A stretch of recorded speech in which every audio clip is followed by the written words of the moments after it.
My goal with these case study of molecular evolution at the end of the semester are to give you kind of a big picture overview and then a little bit more of a single paper chosen to give you more of a focused idea of how we might apply some of these things that we learned, maybe some of the methods from what we've been talking about in class, but then also how we might extend that beyond the simple analytical methods that we talked about in class into maybe other areas, and how molecular evolution analyses can serve as a roadmap and a foundation to build on and give us guidance for other studies. So could have chosen many papers here. I picked this one and the one in the venom discussion that is in the next unit, just because I thought they were cool. They're fun. So this will be a guide through that paper talking about some of the highlights. We'll give you a little bit of background, kind of build on what we learned about when we learned about opsins, a little bit more detail, a little bit of molecular biology here. Despite the term molecular evolution, I am very much not a molecular biologist. So it's a very complex, painstaking, detailed field of study, and we're just going to kind of give you a couple highlights and talk about what they did and then some of the limitations of this study.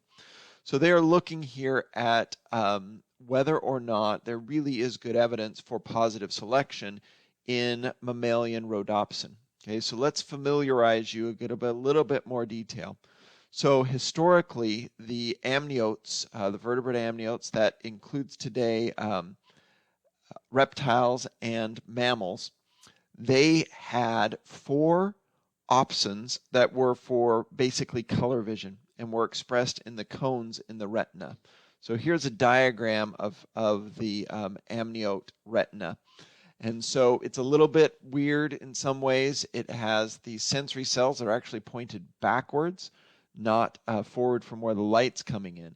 And as the light comes in, it penetrates through this retinal tissue and then hits these cones, which are for color vision, and the rods, which are just simply for light. Sometimes they're called dim light vision because they can sense just about any wavelength and are activated at a much lower threshold than the rods and cones. And you might have noticed this if you ever go out into a poorly lit night, or you only have a very limited amount of light, you quickly lose much of the colors. You can still see shapes, you can still make out a lot of the details, but the colors are much more difficult to make out because those cones are not as sensitive at those lower wavelengths of light. So the ancestral amniot had 4 distinct color cones, and then rods, and you can tell the morphology of these cells is where they got their name from. The rods, which look more like a baseball bat, the cones, which look like a traffic cone or something. The rods have rhodopsin, and we're going to be focusing on rhodopsin, which is kind of the basic, the foundation for vision. Now, this diagram is of a human. So notice they have color-coded 3 different cones. Each one expresses a different color-sensing opsin. And if you remember, we already kind of outlined how this happened, that there were 2 ancestral color-sensing opsins that were lost in the mammals.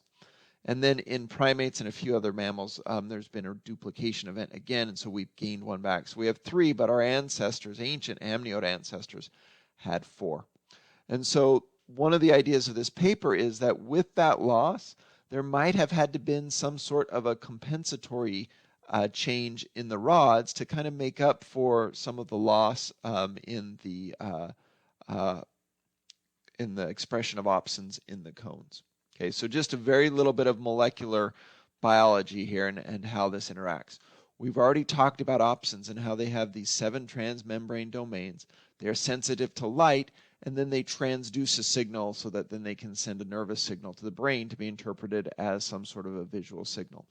Now, we didn't talk about how that signal is transmitted. I'm going to do it very, very briefly here.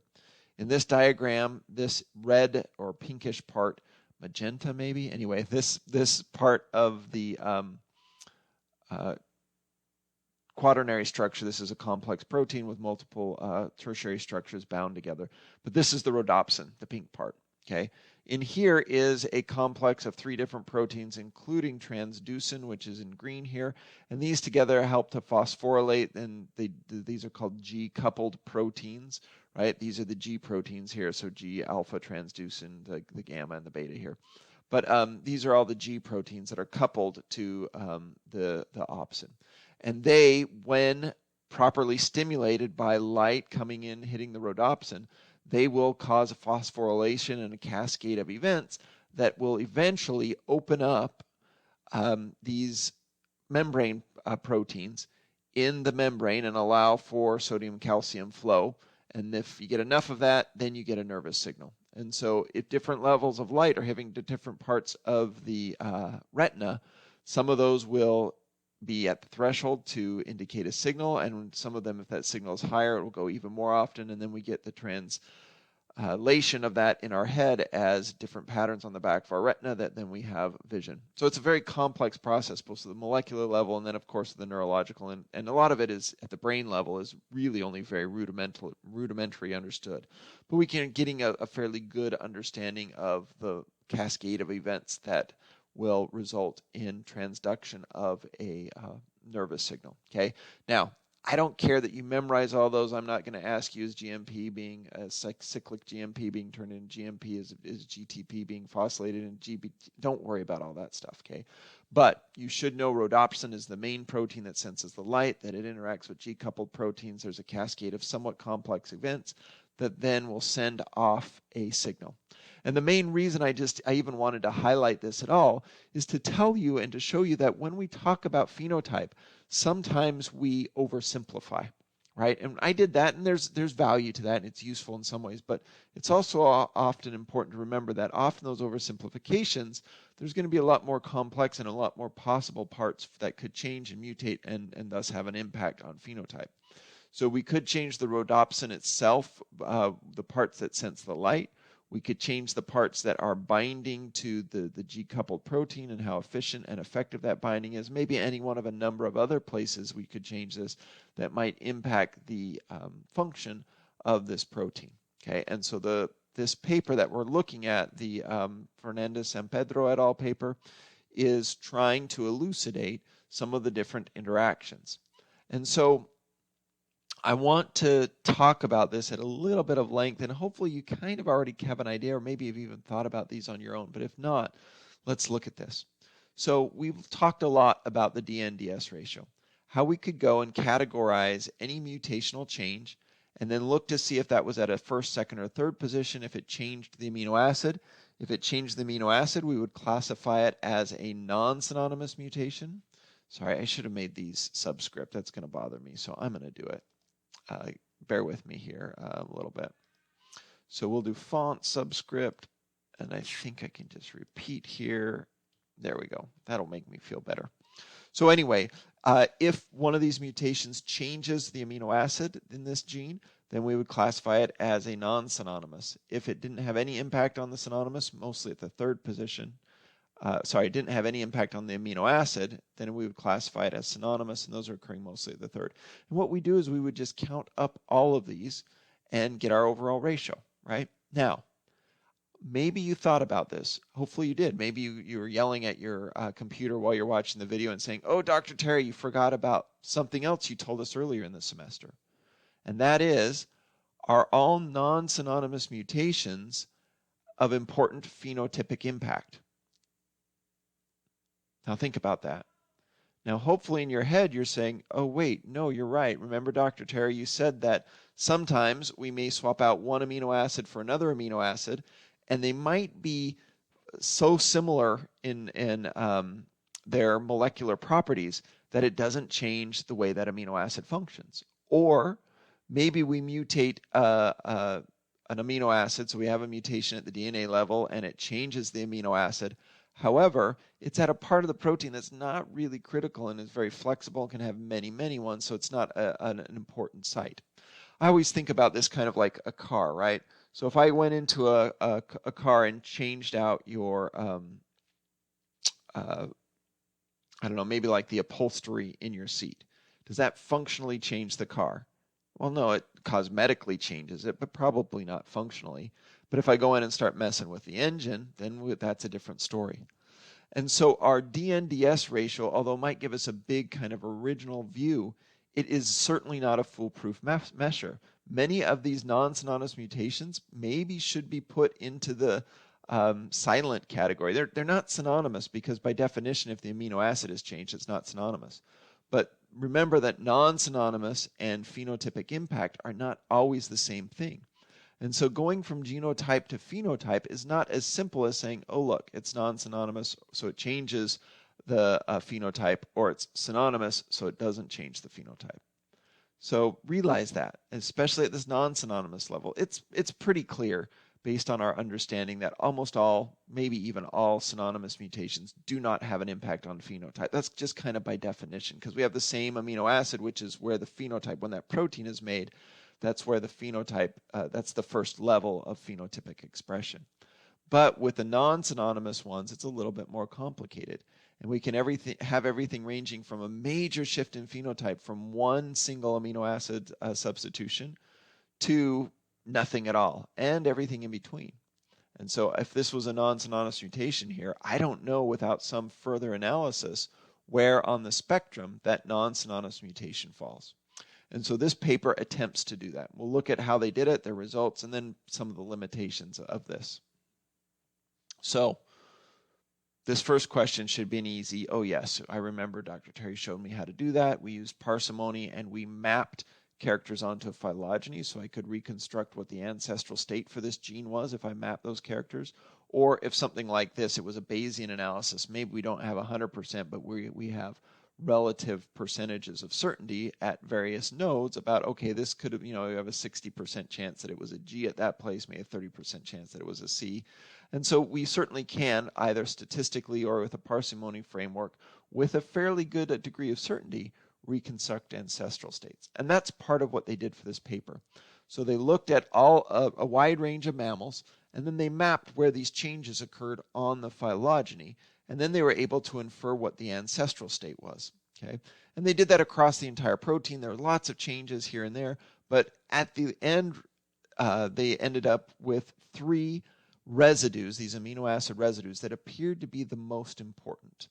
So one of them is on the outside at position 346 in the membrane. One of them is at position 13, which is inside the cell. And one of them is in one of these transmembrane domains. And these were identified via these kind of standard methods that we're looking at. Now, one other thing that I wanted to point out is that they talk about how if we assume a positive selection force across the entire history of the mammals, we don't get anything significant, right? But if we can map them to a certain branch, which in their case they're looking at the origin of the Theria, which are the placental mammals, on the branch we have certain residues that show a very, very strong signal for some sort of positive selection.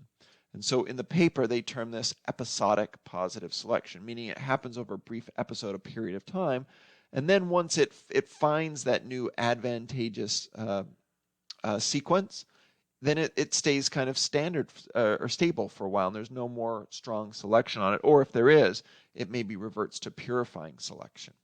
Okay, so you should understand that by mapping and being able to look at selection pressures across a phylogeny instead of just between pairs of sequences gives us a lot more power and ability to make inferences about historical events and the nature of evolution.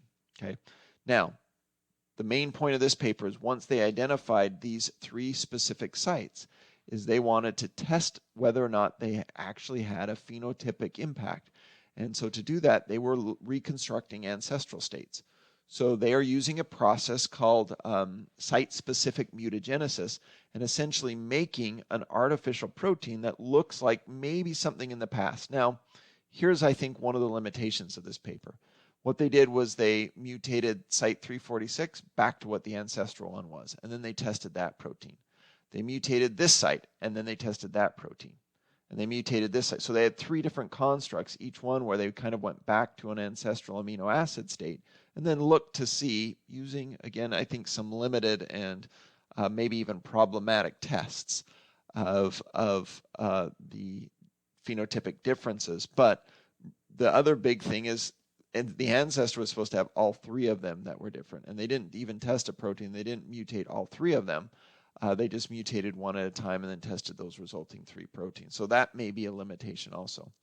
And the tests I think that they performed were a limitation. Now, I'm not saying that this is not a valid paper based on those limitations, but it's important to recognize those. This might be a beginning, maybe because of logistical concerns or just technology and our limitations in what we can do right now. We're forced to have some of these limitations sometimes.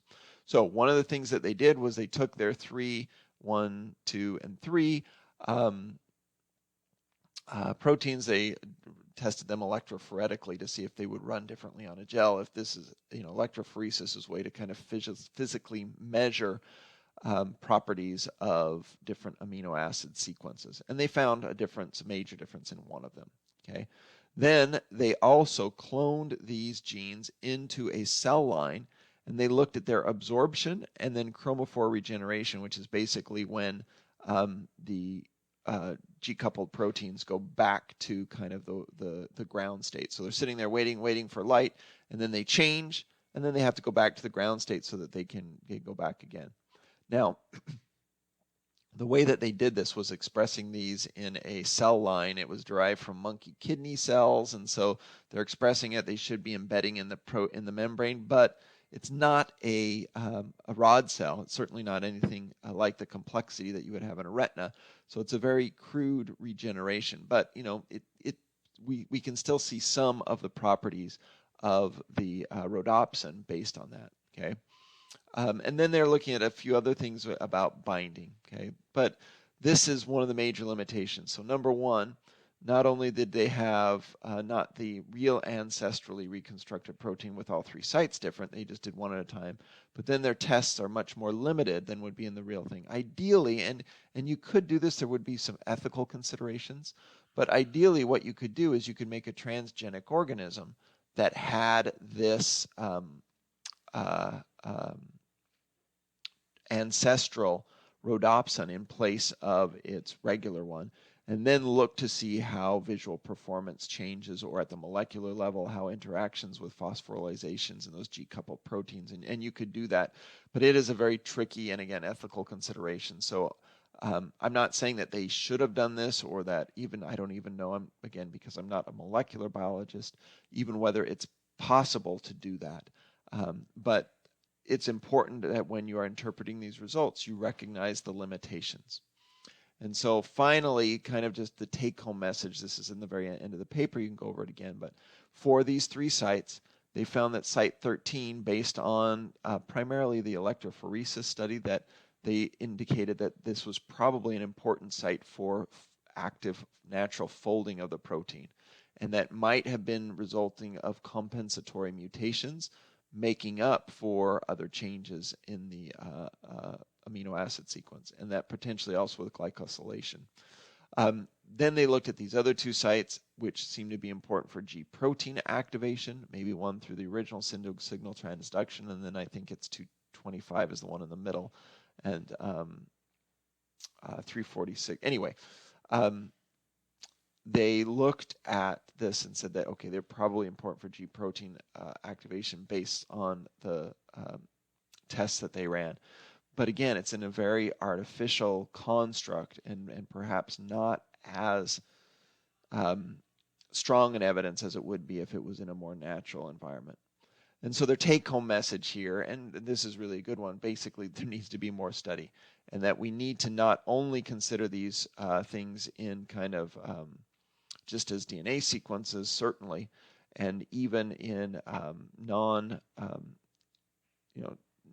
biologically realistic constructs. If they're in there, then we need to maybe say, okay, this is a beginning, but we need to then further explore these and try to do it in a more realistic background. And so it's important that we remember these, many of these methods we're looking at are the beginning. They're the foundation, they're the roadmap, the guideline for future more in-depth, maybe much more difficult and complex studies that will allow us to further and completely understand the evolution of these molecules.